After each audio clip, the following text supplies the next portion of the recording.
Mga minamahal, the greatest, alam po ninyo, ang pinakadakila, bakit po tayo narito?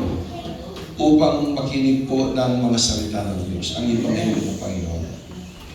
Sabi nga ng Romans chapter 1 verse 16, "For I am not ashamed in the gospel of Christ, for it is the power of God unto salvation."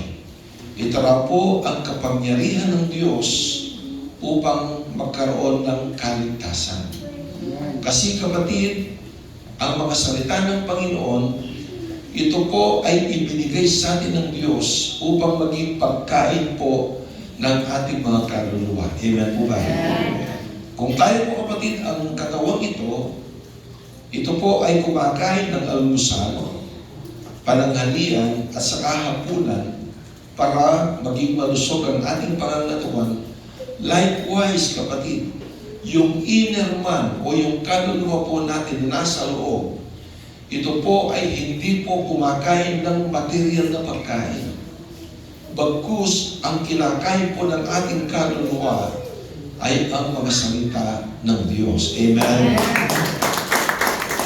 Kaya po mga minamahal, dito po sa Matthew chapter 25, verse 41, tapos talong tayo sa 46, ganito po ang ating mababasa. Pagkatapos ay sasabihin niya sa mga nasa kaliwa. Yung mga nasa kaliwa, kapatid, ito yung mga nagpapanggap na mga Kristiyano. May mga kanan, ito po yung mga tupa. Yung sa kaliwa, ito po yung mga nagpapanggap na Kristiyano na sila po ay mga tinatawag na mga kambing. Yan po ang sabi ng Biblia, hindi po ako nagsabi. Ang sabi po dito, ulitin, pagkatapos ay sasabihin niya sa mga nasa kaliwa, lumayo kayo sa akin, kayong mga sinumpa, doon kayo sa apoy na walang hanggan, na inihanda sa dyablo at sa kanyang mga anghel. Tingnan po ninyo. Ang impyerno, kapatid, ito po ay hindi po design ng Panginoon para sa mga tao. Ang impyerno, ito po ay ginawang disenyo o design ng Panginoon para lamang kay Satanas at para sa kanyang mga alimpures, kapatid. Pero dahil sa ang mga tao ay nagiging matigas sa Ebanghelyo ng Panginoon, ayaw itong pakinggan at ayaw itong sundin ang kalooban ng Panginoon. Kaya po kapatid, nasabi po ng ating Panginoon mismo na yung mga nasa kaliwa, sila po ay ilalagay at itatapon doon po sa nagniningas na apoy. Ito po ay ang impyerno. Dahil mga minamahal, yun ang siyang nararapat, ang sabi ng Biblia, para sa mga taong ayaw kumilala at maglingkod sa ating Panginoon. Talon tayo sa 46, mga minamahal. Ang sabi po dito, at ang mga ito'y mapupunta sa walang hanggang kaparusahan. Eternal, kapatid. Ito po ay eternal. Ang impyerno, ito ay eternal. Ito ay everlasting. Wala po itong katapusan, mga minamahalang paghihirap. Kung yung mga tao na naglingkod sa Diyos, sila magkakaroon ng buhay na walang hanggan sa piling ng ating amang na nasa langit, ang ating amang Diyos na nasa langit, ang ating Panginoong Jesucristo. Likewise, yung mga tao na hindi naglingkod sa ating Panginoong Jesucristo, sila rin po ay magkakaroon ng walang hanggang buhay doon po sa impyerno. Alam po ba ninyo, kapatid, ang impyerno? Ang impyerno, mga minamahal, ito po ay apoy at asupre na hindi po napupugnaw ang apoy. Hindi po namamatay ang apoy. Kahapon mga minamahal, ako po ay nagsunog ng basura po dyan sa bandang sa may sa may swamp dyan mga minamahal.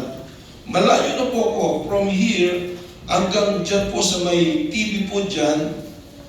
Pero nararamdaman ko po rin ang init ng apoy mga minamahal habang nagliliyab yung sinulog ko.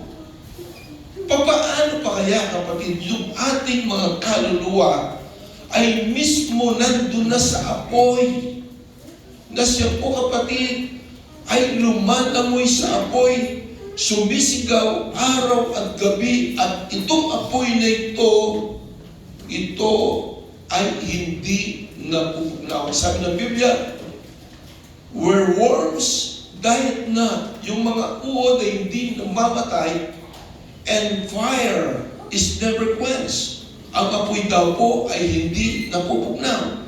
So mga minamahal, ito ang dapat paghandaan po ng tao. This is the greatest tragedy in life. Na kapag hindi ka naglingkod sa Panginoon, ito po ang greatest na trahedya na mangyayari sa buhay ng isang tao, mga minamahal. Amen. Kaya po kapatid, kung atin po mga minamahal, pag-aralan, itong impyernong ito, ano kaya?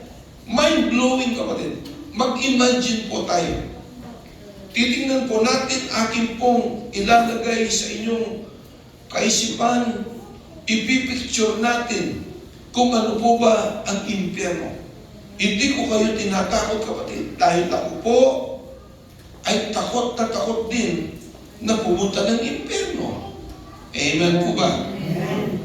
Kaya pinag-aaralan po natin ito upang magkaroon ka, mga minamahal, ng isang nag-aalab na pusong upang paglingkuran ng Diyos, na hindi ka paisi-isi sa iyong paglilingkod sa Diyos, at magkaroon ka rin ng burden o ng pasanin para sa iyong pamilya upang sila ay iyong tulungan, mga minamahal, doon po sa eternal damnation. Ang sabi po dito mga minamahal, sa Matthew chapter 25 verse 41, ang sabi nga po kapatid, na itong impyerno nito, ito po ay design, inuulit ko. Ito ay hindi nakadesign para sa mga tao. Dahil mahal tayo ng Diyos. Gusto ng Diyos, kapatid, na tayo po lahat ay mga ligtas. Dahil ang sabi po ng 1 Peter, sabi ni Pedro, ang unang pastor ng iglesia, ang sabi po niya, mga minamahal, kaya pa hindi pa dumarating ang ating Panginoon dahil, kapatid, mapagpahinuon po siya. Mapagpasensya po siya. Gusto niya at inihintay niya ang mga tao na silang lahat ay lumapit sa Diyos at magsipagsisi sa kanilang mga kasalanan. Yan po ang sabi ng banal na kasulatan. Mga minamahal, sa Matthew chapter 8 verse 12, ang impyerno ito'y kadiliman. Ito ay kadiliman, kapatid. Ang sabi po mga minamahal, dito sa 12, ngunit ang mga anak ng kaharian ay itatapon sa kadilimang nasa labas. Doon na ang pagtangis at paggagalit ng mga ngipin.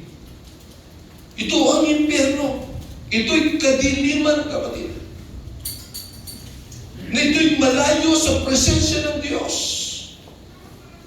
Dahil mo minamahal, ikaw ay nandun po sa kapamakan, ikaw ay sumisigaw araw at gabi. Kung sana ang impyerno ay 1 day lamang po o 2 days lamang, mga minamahal, sana okay lang po yun. Kaya tiisin po yun siguro, kapatid. Pero ang sabi ng Biblia, ito ay eternal, kapatid. Ito ay walang hanggang pagdurusa. Na ang iyong mga ngipin ay magngangalit, kapatid. Bali mo magkangalit, itang maggiligid.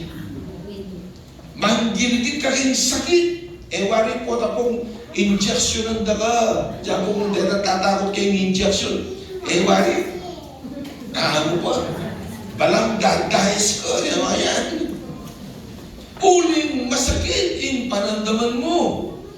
Masakit. Ito po kapatid, ang siyang daranasan ng mga tao na ayaw maglingkod sa ating Panginoong Heso Kristo. Amen? Hallelujah. Palapakan po natin ang Panginoon. At sino po ba dapat ang pupunta ng impyerno? Mga minamahal, ito po, pagkaaralan po natin, sino ba ang magiging residente ng impyerno? Mga inhabitants ng impyerno, sino po ba? Number one, yung mga unbelievers. Yung ayaw kumilala sa ating Panginoong Heso Kristo. Ang sabi po ng John chapter 3 verse 18, mga minamahal, ang sabi po, kapatid, yung mga nag-reject, yung ini-invite po natin sila pero nire-reject ang mga salita ng Diyos, nire-reject ang ating Panginoong Jesucristo.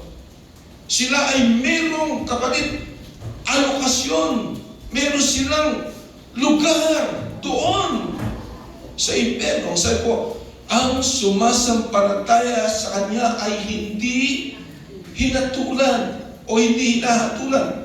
Ngunit, pagkita po niya, ang mga hindi sumasampalataya ay hinatulan na. Ibig sabihin kapatid, yung mga sumampalataya sa ating Panginoon, sila po ay wala ng kahatulan. Sila po yung mga Kristiyanong tunay, kapatid. Wala ng kahatulan. Pero ang sabi ng Biblia, yung mga rume-reject, yung mga, hallelujah, ayaw tanggapin ang ating Panginoon, sila raw po ay hinatulan na ng Diyos upang sila ay pumunta doon sa impyerno. Amen? Amen. Praise the Lord. So mga minamahal, napakalaga na ikaw ay sumampalataya sa Diyos. Napakalaga na ikaw ay maglingkod sa ating Panginoon. Hindi po yung kapatid na ikaw ay naparito, meron ka mga minamahal agenda. Bakit ka naparito? Upang humingi ka ba kapatid ng pantoma mamaya? No kapatid. Amen? Amen. Hindi po yun. Kailangan total, nandito na po tayo kapatid. Maging seryoso ka na sa iyong pagkikinig ng salita ng Diyos. Maging seryoso ka na sa paglilingkod mo sa ating Panginoong Jesucristo. Maging serious ka na kapatid. Dahil salvation is the greatest matter of importance. Amen. Itong sa pinakamalaga kapatid, itong kaligtasan po natin. Ang ating mga lupang katawan ito kapatid, yung katawan ito, itong ilong na ito mga minamahal, na hindi po matangos yung ilong po, ito ay kakainin lang po ng mga uod at mga langgam sa ilalim ng lupa. Dahil ito itatapon lamang mga minamahal. Amen? Pero ang mahalaga kapatid, yung kaluluwa mo, ang siyang bigyan mo ng saysay kapatid, habang buhay pa po tayo, maglingkod na po tayo sa ating Panginoong Jesucristo. Amen. Everybody say praise the Lord. At sino pa po kapatid ang magiging residente ng impyerno? Yung mga makasalanan, mga wicked people. Ang sabi po naman ng Revelation chapter 21 verse 8, anong sabi po dito? Ngunit sa mga duwag. Sino yung duwag na yun kapatid? Hindi po duwag sa ipis ha? Hindi po duwag sa mga butiki. Makakita ka lang ng butiki. Ipis kapatid.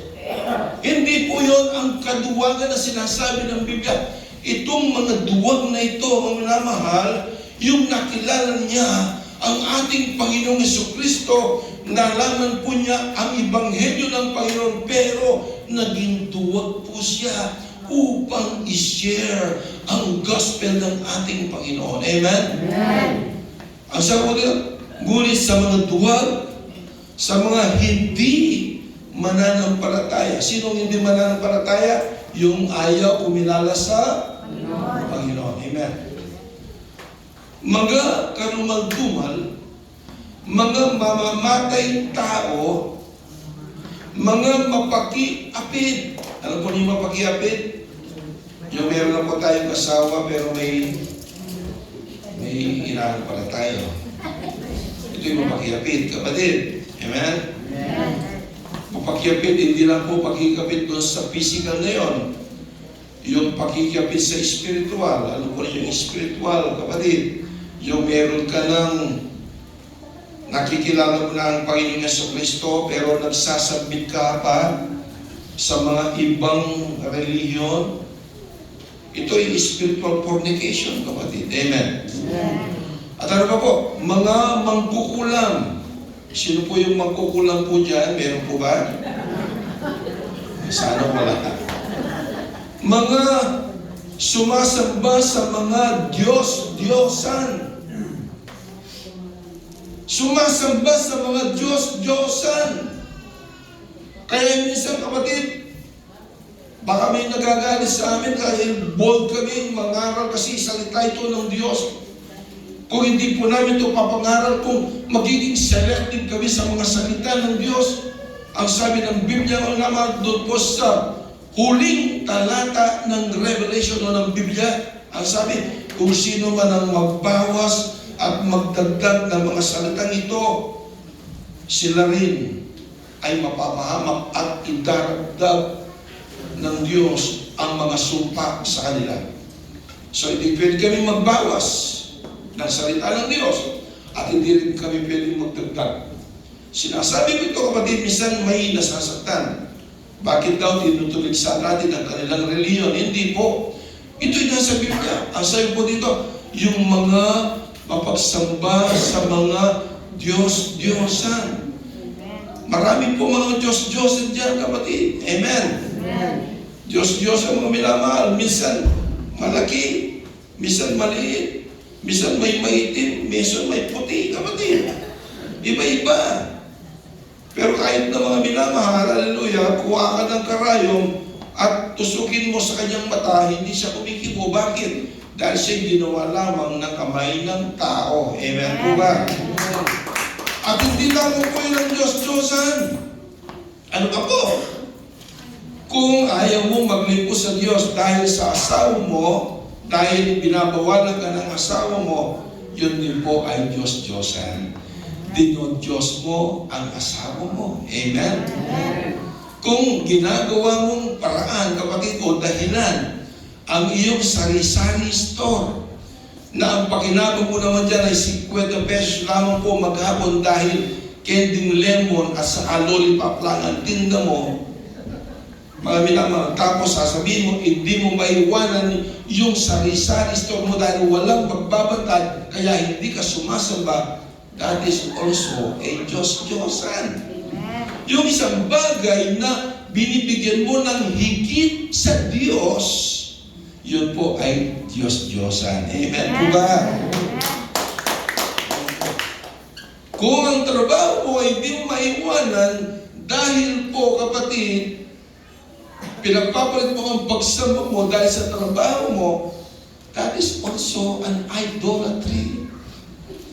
Itong mga cellphone na ito, kapatid, paggising mo sa umaga, TikTok na kagad, tinitingnan mo yung mga sumasayaw, nakapanti.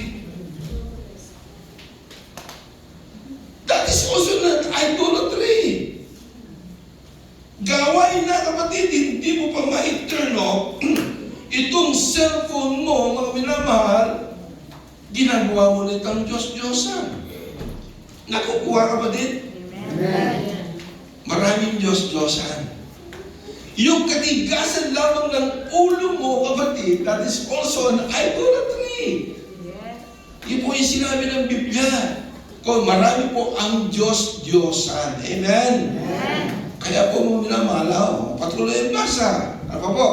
At lang lahat ng mga sinungaling. Yung mga liars. Di ba? May kasamayan po tayo. Liars go to hell. Amen? Kasi mga minamahal, ito po ayaw ng Diyos na maging sinungaling po tayo. Amen po ba? Ang kanilang bahagi ay sa lawa. Alam po ninyo yung lawa? Lawa, kapag sinabing lawa, parang, ano po yan, no? Ukay na may tubig, yun ang lawa. Pero ngayon to, apoy ito, kapatid. We're not talking here about water, but we are talking here about the fires of hell. Ano ba sa ito? Mga lawa na nagliliyab sa apoy at asupre. Na siyang ikalawang kamatayan. Amen? So mga minamahal, ito po, yung mga enumerated na yun na ating nabasa, kapatid, kung ito po ay nangyayari po sa buhay po natin, mga minamahal, na napakasinungaling po natin, because the father of lies is no other than Satan. Kaya po na huwag kayo magsinungaling. Asa ka muna, huwag kayo mag-iimbot ng hindi po sa inyo. Amen po ba? Baka po ako naman, nakalimutan lang yung cellphone sa tabi mo. Uy, blessing. Hindi po yun, hindi blessing yun, kapatid. Amen? Baka yung first time pa lang umattend ng kapatid, tapos nakalimutan lang yung cellphone, tapos nanganilan ka ng cellphone. Lord, salamat. Blessing. Hindi po yun. Amen po ba? Kaya po mga minamahal, huwag ganon. Yung pag-iimbot ng mga Diyos-Diyosan po yan, kapatid. Yan po, mga minamahal, kapag nandyan pa rin kayo sa mga enumerated na yan, kapatid. Ang sabi ng Biblia, kayo ay may bahagi doon sa lawa na may apoy at asupre na nagliliyab. Palapakan po natin ang Panginoon. And, Brother Noel, hindi ba mabait ang Diyos? Hindi ba God is love? Bakit parurusahan ng Diyos sa mga tao sa apoy ng impyerno? Hindi ba God is love? Yes, God is love. Pero sabi ng Biblia mo naman, masdan mo ang kabutihan at ang kabagsikan ng Diyos. Hindi lang po yung love, mga minamahal, dahil parang araw, kapatid, yung justice ng Panginoon. Kapag ba, kapatid, ikaw ay itinapon doon sa impyerno, wala bang pakialam sa iyo, Diyos? Meron. Yun ang justice ng Panginoon. Amen po ba? Amen. Kung nagkasala ka dito, kung nagdakaw ka rito, mga minamahal, kung nanglip ka rito, o kung nakapatay ka ng tao dito, mga minamahal, hindi ba, idinimanda ka at pupunta ka, harap ka sa husgado, mga minamahal, sa korte, at ano ang ibibigay sa iyo na verdict ng korte? Guilty. Beyond reasonable doubt. Kasi mga minamahal, talagang napatunayan na ikaw ay nagkasala. Amen. Yun ay justice. Amen. Yun ay justisya. Yun ang hatol ng justisya. So, ang Diyos ay ganoon din. Sa mga tao na masipag, maglingkod sa Panginoon, nagtatapos sa Diyos na magkasala, mga minamahal, meron pong justice po dyan. Ang justice ay ang buhay na walang hanggan sa piling ng ating Panginoon. Pero sa mga tao naman na ayaw maglingkod sa Panginoon, ayaw kumilala sa ating Panginoong Jesucristo, meron din pong justice po dyan balang araw. Ano po yun? Ikaw ay itatapon sa lawa ng impyerno na ang apoy ay hindi napupugnaw. Yun ay justice ng ating Panginoong Jesucristo dahil matuwid ang Diyos. Amen? Palakpakan po natin ang Panginoon. The devil and his angels, nasabi, nabasa na po natin to. Sila rin po ay residente ng impyerno. Yung si Satan at ang mga aliporis po niya. Mga minamahal, bakit po mayroong impyerno? Ano ba ang purpose ng Panginoon? Bakit may impyerno? 2 Thessalonians chapter 1 verse 8-9, kapatid.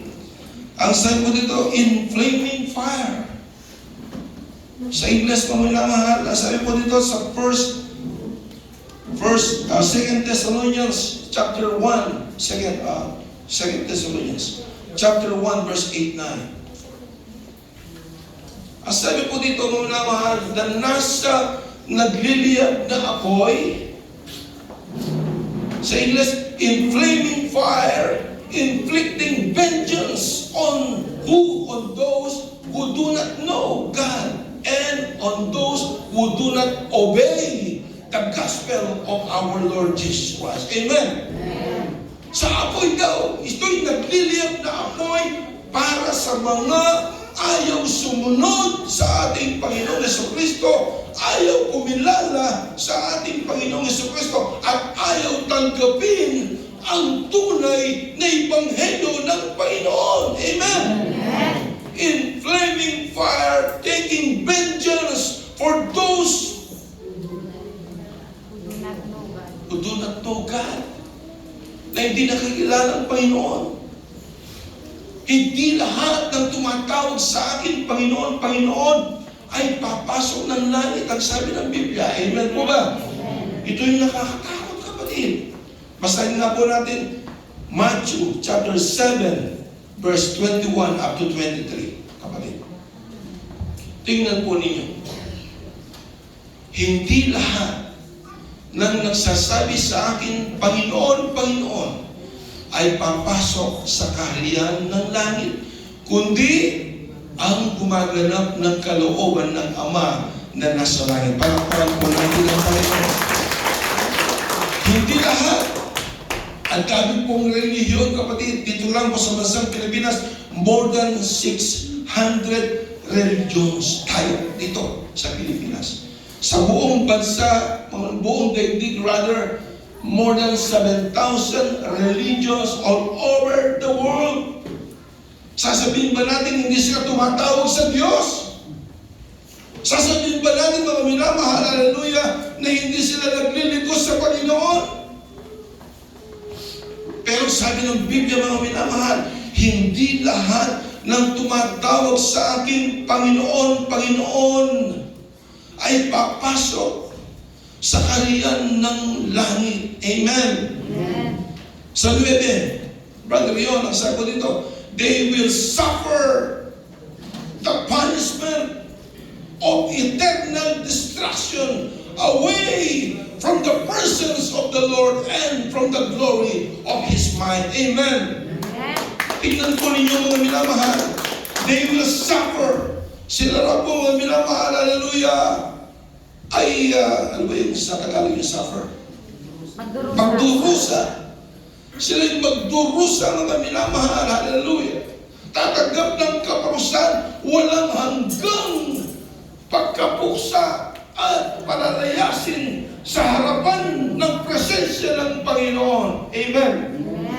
Kaya po, mga minamahal, balang araw, kapatid, yung Diyos na aming pinapakilala sa inyo na ayaw ninyong paglingkuran ng tama at husto na walang takot sa Kanya, siya rin ang Diyos, kapatid, na balang araw makikita mo siya. Siya'y nakaupo sa Kanyang trono ng Kanyang kalwalatian at siya ang siyang uhusga, mga minamahal, sa lahat ng mga tao na ayaw maglingkod. Doon ka palang magsisisi, mga minamahal. Hallelujah. Sasabihin mo, Lord, napakaganda rito. Ayaw kong umalis dito, pero wala kang magagawa. Ang sabi ng Biblia na ikaw ay itatapon doon sa impyerno na malayo sa presensya ng ating Panginoon sa Kristo. Kaya kung minamahal, habang may pagkakataon pa, habang malakas pa po tayo, maglingkod po tayo ng gusto at ng tama at may takot sa ating Panginoon sa Kristo. Everybody say, praise the Lord. Justice. Justice. Ang sabi po dito sa Romans chapter 2, verse 5 and 6, ito yung napag-aralan po natin sa mga Bible study na iniaral ni Brother Elion. Ang sabi po naman, ngunit ayon sa iyong katigasan. Ayon sa iyong katigasan, kung matigas ka, matigas ang puso mo, matigas ang isip mo, ayaw maglingkod sa Diyos. Anong sabi po dito? Ayon sa iyong katigasan at pusong hindi nagsisisi, ay nagtitipon ka para sa iyong sarili ng poot sa kaarawan ng poot at pagpapahayag ng matuwid na paghuhukom ng Diyos. Ito yung justice ng Panginoon. Kung matigas ka raw, ayaw maglingkod sa ating Panginoon, parang tinitipon mo yung galit ng Panginoon. Amen? At balang araw, kapatid, hallelujah, ikaw ay hukuman ng Diyos dahil yun ang justice ng Panginoon. Amen? So, hindi po unfair ang Panginoon. Of course, God is love. Sinasabi nga natin, all the time. Yes. Pag-unawa naman, huwag mong sasagaran ang kabaitan ng Panginoon. At sa sabi ng Biblia, tingnan mo rin naman ang kabagsikan ng ating Panginoon. Amen? Amen? Everybody say, praise the Lord! So mga minamahal, mapalag po tayo, kapatid. Amen? Maswelo tayo, ikapapangan. Tayo po mga minamahal ay mapalag sa lahat ng mapalag. Bakit po? Dahil tayo po lahat ay makasalanan. Tayo po lahat mga minamahal, hallelujah, ay kandidato sa impyerno. Amen? Pero dahil sa kabutihan ng Diyos, na tayo po ay tinawag ng Diyos at tayo po ay tumanggap sa Kanya. Pinaglingkuran po natin ang Panginoon.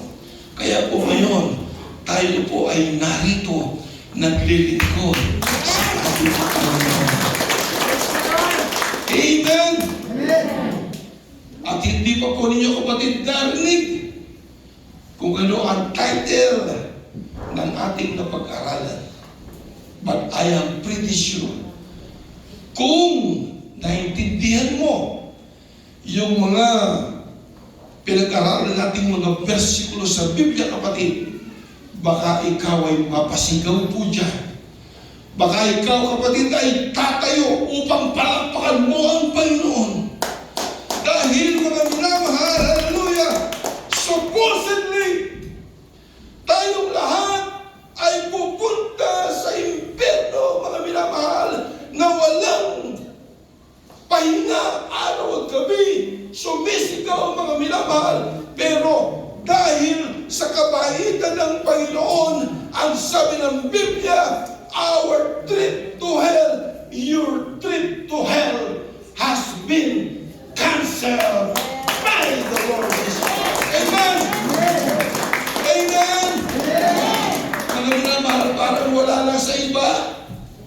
Pero kung mga minamahal ako, hallelujah, ay masayang-masaya. Bakit po? Dahil supposedly, tayo po mga minamahal ay nandun at pupunta sa impyerno. Subalit tayo po sa biyaya at habag ng Panginoon, hallelujah, ang ating pagpunta doon sa impyerno. Ito ay kinansel ng ating Panginoon. Tapos tayo ay nagbibiyahe na patungo sa impyerno.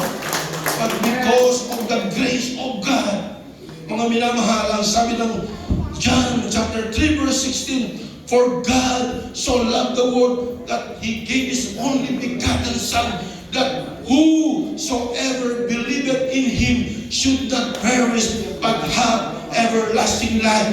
That is the strength and mercy of our Lord Jesus Christ. Amen. Palakpakan po natin ang Panginoon. Hallelujah! Masaya po ba tayo, mga minamahal? Pumalakpakan lahat ng masaya. Yes, mga minamahal, dapat tayo magnindagan pa po tayo rito. Amen. Tanda tayo tumayo, kapatid.